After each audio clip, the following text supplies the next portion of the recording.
constant source of local information is our community newspaper. Welcome to Let's Talk About It. I'm Dorothy Sterlockson.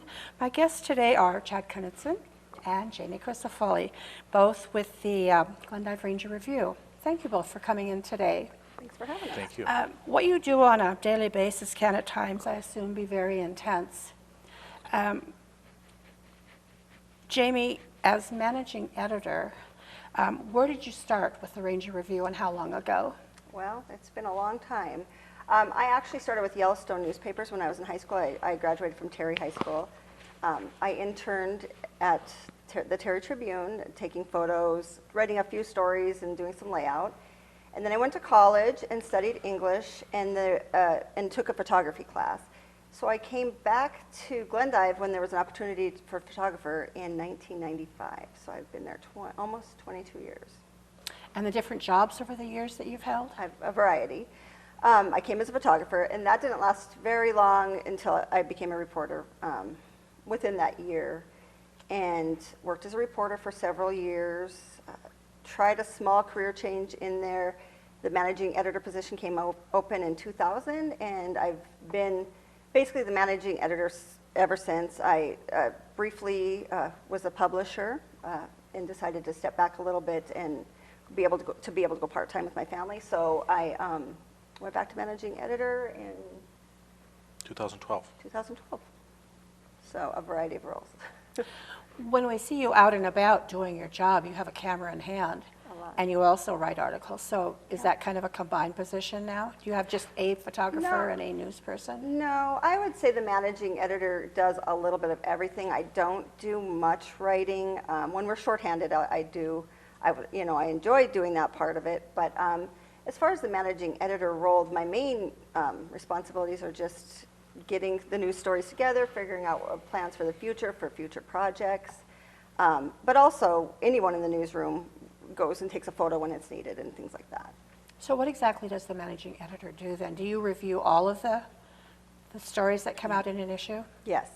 I help plan, like I said, the stories that are going to happen in the next issue or next coming issues, and we have special tabs that we work on. So a lot of pre-planning, but then I also edited all the stories, all the staff-written stories, and I take in all the copy that comes in. If someone brings a press release, or now a lot of that's through email, I go through all of that and edit that, and I help lay out pages. I lay out the front page, do a lot of paginating and things like that. And that's all done on computer now All on versus computer cut now. and paste? Right. A lot different than when I first started. And Chad, you are publisher. Yes. When did this come about with your career in newspaper? Well, I had an unconventional path to publisher in some ways, in that I didn't start in the news business, but in other ways it was a natural fit because the publisher is the business manager for the newspaper. So I oversee the operations, make sure the lights are on and people are in positions, and distribution and advertising, sales and billing and human resources and physical plant and all the things that go with managing the business are the publisher's role, separate and apart from the news gathering function, which is under the editorial role. And I have a degree in business administration and had a lot of experience in business operations. So when I came back to Glendive 5 years ago and was looking at what I wanted to do next, I had the opportunity to go to work for a short time as a reporter and just fell in love with the newspaper and the news business, and had that experience as a reporter kind of blend with that business administration experience, and it was timing was right, and it was just a natural fit for me to step into that role. Any memories in the last 5 years that stick out more than others as far as your connection with the paper? Boy, I think the time that it was a short time that I worked as a reporter, but I think every story that I wrote and every person I interviewed is just sort of imprinted in my mind, and so a lot of they're getting to be old memories now. And when I refer back, it's getting to be farther and farther back. But I guess that's nothing jumps out at me. So you report to who? You're the boss in Glendive, Chad. Yes. Who do you report to? Our newspaper is part of a 13-paper group, Yellowstone Communications, which is operated out of Livingston, Montana. The owner is John Sullivan. It's a private, family-owned business. We all operate with a great deal of autonomy, which is very nice. We have an enormous amount of independence here in Glendive, and I think being on the easternmost edge of the group, we have more independence probably than even some of the other newspapers. So we have some administrative responsibilities that are handled out of Livingston, and Mr. Sullivan is the final word on most matters. But as a practical thing, we are very, very independent. What are some of the other area newspapers that belong to your group? Sure. Well, we start in the west. I joke with my colleague in Dillon, Montana, that he lives in Idaho, and he jokes with me that I live in North Dakota. But Dillon, Livingston, Big Timber, Columbus, Red Lodge, Laurel, Hardin, Forsyth, Miles City, Lewistown, Terry, Glendive. I think I've hit most of them. Do you get together as a company and meet each other and communicate? Occasionally. And being a community newspaper where we're really focused on our community and serving Glendive and Dawson County, the other papers are doing the same thing. And so it's very easy to be, I mentioned how independent we are. It's very easy to be each in our own little place. We occasionally get together and have meetings between publishers, have meetings between the advertising staff, have meetings between the editorial and reporting staff, and we always learn something. We probably need to do that more often. There are different areas of a newspaper, the news, the sports. Go through those different categories and tell us how you work with them. Okay, I guess I can start. Of course, we have the hard news that we cover. We cover a lot of different beats around town, government, things like that. So that covers our front page and page 2 and other pages. Now we also have, like you mentioned, sports. We deal with a lot of coaches, and that would be part of the news department as well. We have different pages in our paper that have different kinds of news that would be maybe like a press release of events going on, or family news where there's a birth announcement, things like that. So some of those things are regular people we deal with for beats, contacts, city councilmen, county commissioners, and some are just people off the street coming in with news that they want to put in. Our sports reporter has a good relationship with all the coaches. They are in contact an awful lot. So that's kind of how that works. What about your opinion page? That has to offer a little bit of a challenge on occasion? It does, but we love to have submissions to our opinion page. And nothing makes us happier than when we know that there's something that people in the community are getting excited about or invested in so much that they're willing to write their opinion. So we love to get letters to the editor. Now the other part of that is we also run some columns, some regular columns that we run all of the time, and then some just randomly will come in.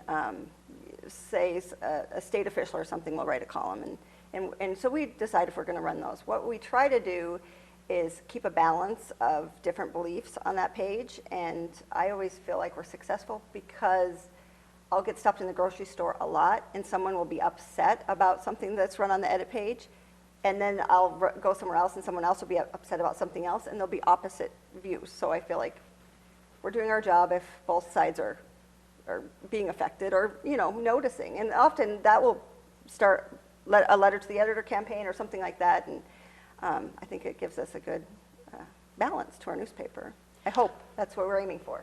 Yeah, and I think it's important to note that the opinion page is not meant to be our opinion. Right. And indeed, in our staff, you would have lots of different opinions. Mm-hmm. It's meant to reflect opinions that are thought leaders in the community, sometimes in the state, things that are definitely written with a perspective that we think the readers will find interesting. It's not meant to be our opinion. Right. Do you ever reject a letter? Yeah, we have before. I mean, if it's libelous or something that we do. You know, but and we also have length policies that they can only be so long, and often we'll send them back to the writer. One recently came back 3 times and finally got to the right length, and she was satisfied, I think, and we were satisfied with it as well. So, But very rarely we do can't. we don't pick and choose letters to the editors. We run the vast majority. I mean, that wouldn't be fair. So Unless we typically- think that there was a legal reason to do so. Typically, you run everything that Oh, comes in. Yes. I can't even think of the last time we didn't run something local. I mean, I get tons of stuff from throughout the state, especially during this political season, lots of letters, but we try to focus on what we can fill that's from local people first and then go outside of that. Did you find both sides, both parties participated in letters to the editor this political season? Did you have For sure. an imbalance at all? No, I think you would see maybe an issue that would have a lot of people in one party in it, and then the next issue would be, you know, the exact opposite. So maybe not on a certain page, but definitely if you look over the whole thing, I would say, pretty. And I think if there was any imbalance, it probably reflected the electorate. Yeah. You know, How people voted yeah. yesterday, for sure. Your sales staff, what are their responsibilities? Well, you know, I remind people from time to time that we have to pay the bills, and the newspaper is an advertising-supported business where we intend to make money and pay our staff, and most of that is advertising-driven. So our sales responsibility to our local business people and organizations is to provide an effective way for them to get their message out. And to the extent that we are reaching their customers and providing benefit to them, they'll continue to advertise, and we pay close attention to that. We're not there to,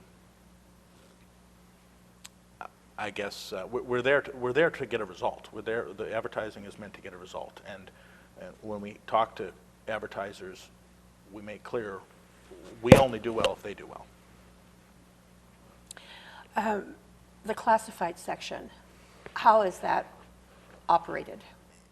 Well, I mean, classified comes from the idea that there are categories to the ads. Every one of them has a numerical order, and your ad goes into one of those categories.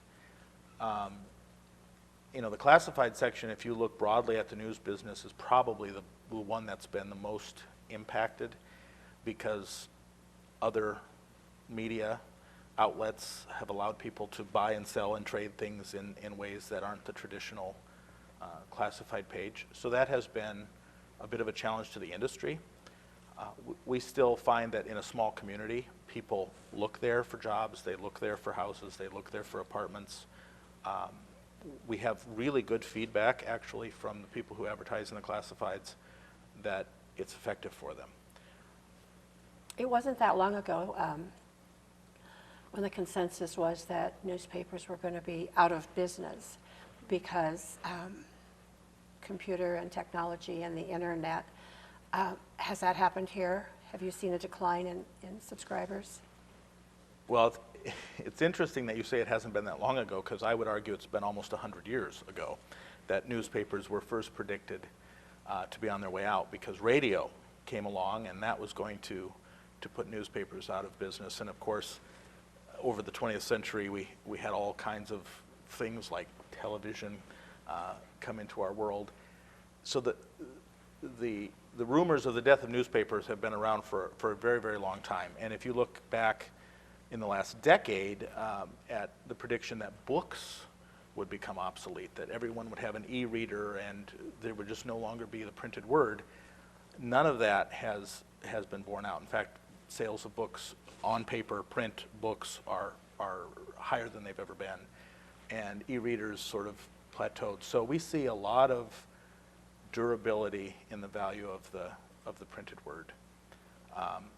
Some of our colleagues at the big city dailies had a lot of self-inflicted wounds They did a lot of things that contributed to their problems and affected the industry, including looking at the internet and thinking how wonderful it was to be able to distribute their information through this new medium without any thought to what that did to their bottom line. And they gave away the news.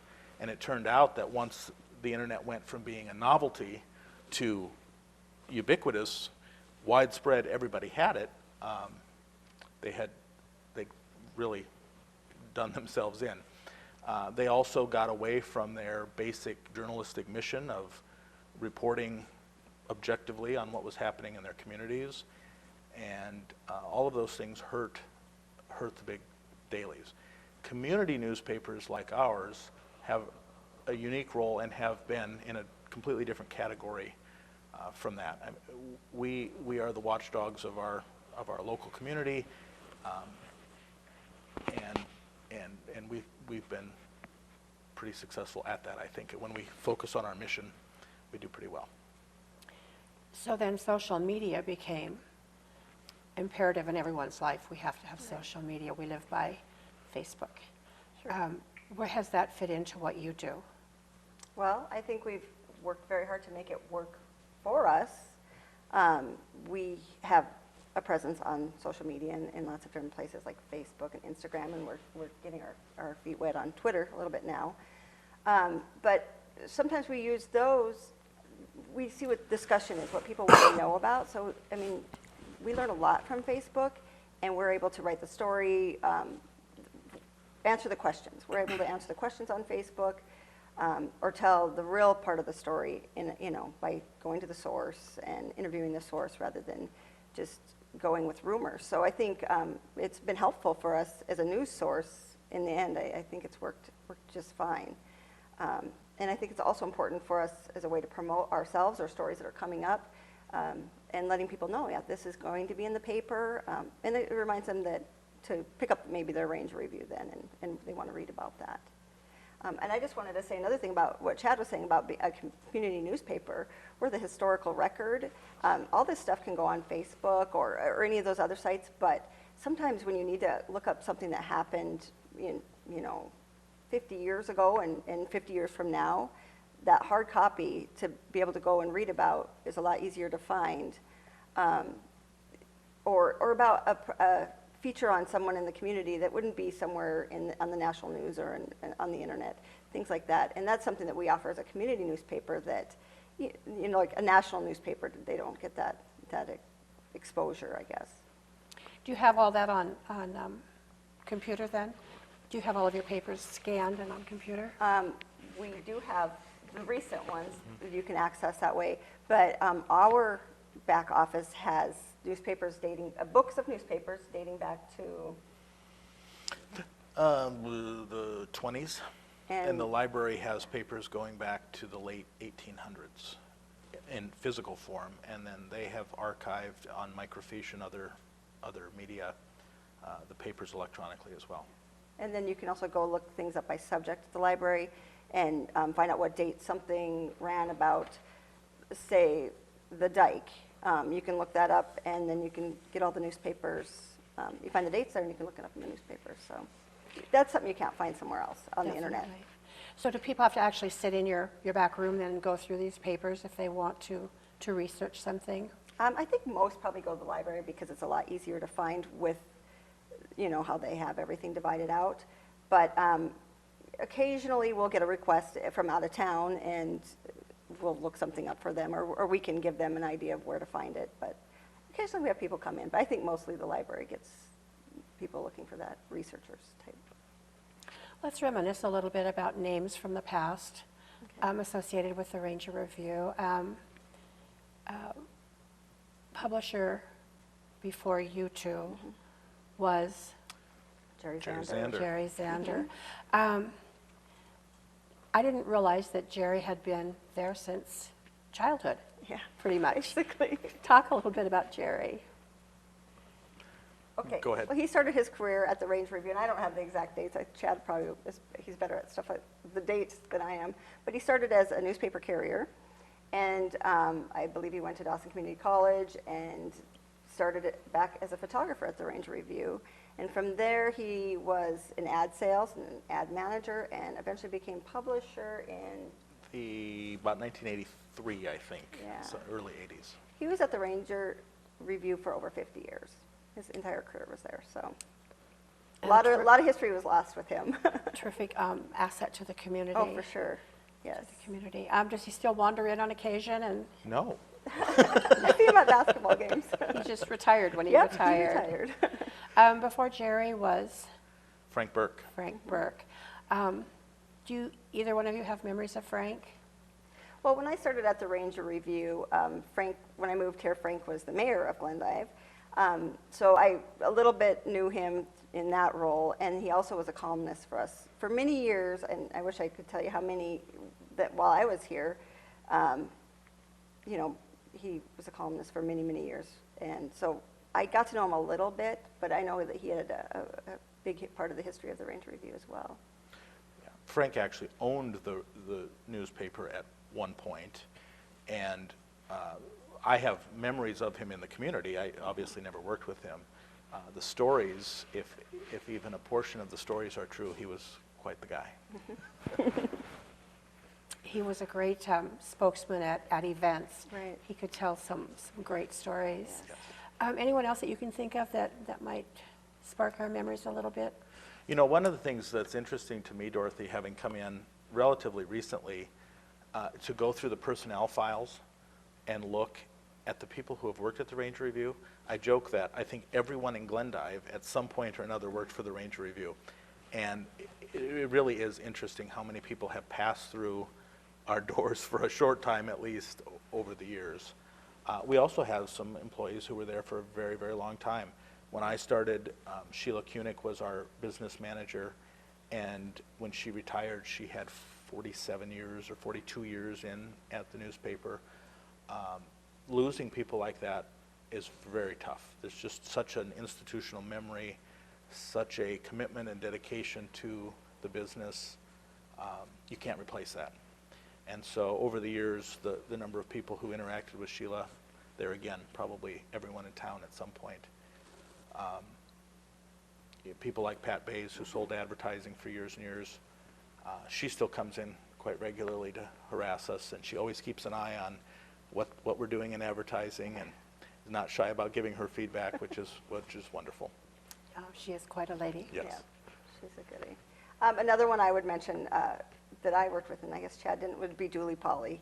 He was a sports writer for many, many years for the Ranger, and I had heard of him just growing up in Terry. Everybody, well, that's an interesting name, first of all, Dooley Polly. You don't forget that. But he wrote stories about all Eastern Montana teams, and so I had heard of him before I came here, and Dooley was with the paper a long time as well. He started with the Review printing, and then they combined Review printing and Ranger-Review, and continued on for many, many years, writing sports. Even when he couldn't come in the office as often, he wrote from home. So Yeah. he was a big part of the community, I think. And actually, yeah, Frank Burke and Dooley Polly each had their own business. Dooley was on the printing side back when we printed, job printing, not newspaper printing, but programs and business cards and that sort of thing. And Frank had the news business, and they merged way back in the 60s. Very interesting. Yeah. Your paper is printed where now? Miles City. We send it. It's been printed there since I've been there. I probably forever. We used to have to drive the pages down, and now we just send them electronically, and we'll send them usually, say, on a Wednesday at 9:30 in the morning, and the paper will be back in town by noon. It's pretty fast. We process. talked about the ownership group, and actually, the Miles City Star was the first paper that our company acquired, and the Ranger-Review was the second. So of the Yellowstone newspaper group, Miles City and Glendive have a long history of being connected, and we're the first two papers in the group. Interesting. So we are coming off of an election that caused a lot of interest in the news media, accusations and media bias conversations and so forth. What are your feelings on what we've just experienced at the national level with news media? Well, I have lots of opinions. I think that painting the news media, all media, with a broad brush does a disservice. And we've talked about how community newspapers are really a unique medium within that family. And we talked about how our opinion page, the fact that we have an opinion page and tell you this is where the opinion goes, is kind of an old-fashioned notion anymore, right? Because the line between news and opinion is increasingly blurred.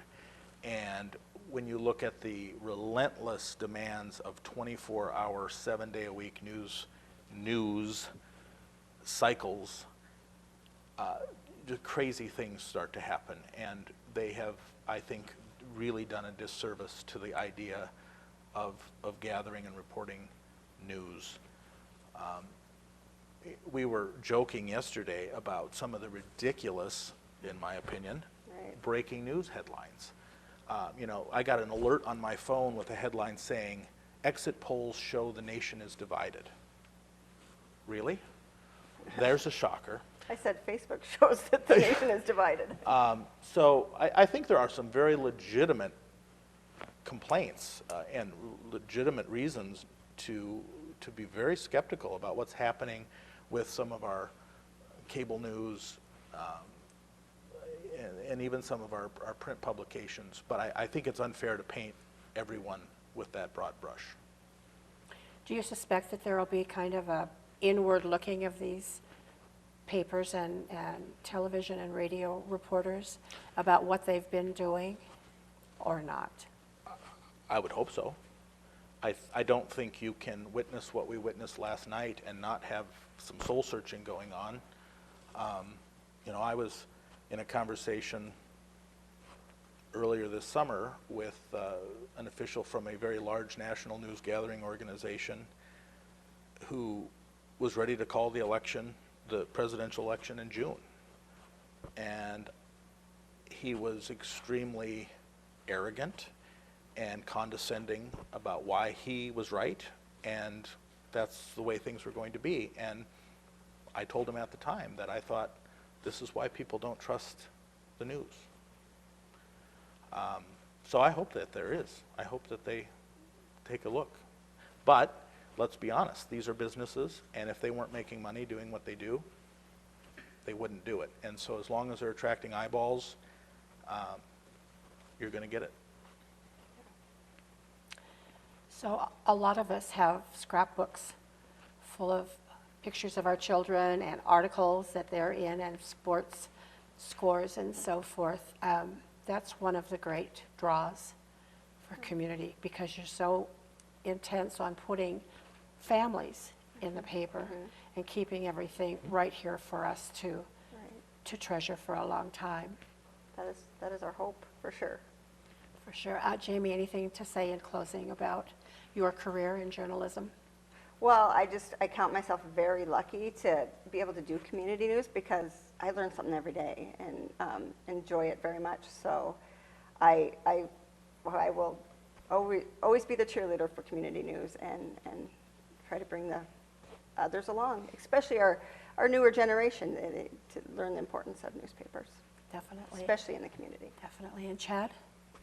Yeah, in a lot of ways, I am an accidental newspaper publisher, but I feel extremely lucky to have had things line up for me to be where I am. And I agree that being deeply invested in our community and recording that history is just extremely important, and it's a mission we believe in very, very much. It's nice to have you move back home. Thank you. Do you find that you're involved, real quick, in other facets of the community, serving on boards and so forth? Sure. It's hard not to get drawn into some of that, because just reporting on it, things like that, make it even more important to me, or I see the need. So I've definitely been involved in a lot of things in the community, and find it hard to say No. no, Yeah. because I can see how these things are so important. So I think that's part of it. But I think it's also good for people to see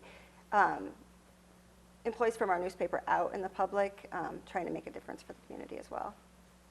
Yeah, and I'm an elected trustee for the local community college, and that's something that I feel blessed that my job gives me the opportunity and it actually encourages me to be involved in the community. And I put all the burden on Jamie to make sure that the news is separate from what I'm doing and serving in that capacity and other capacities.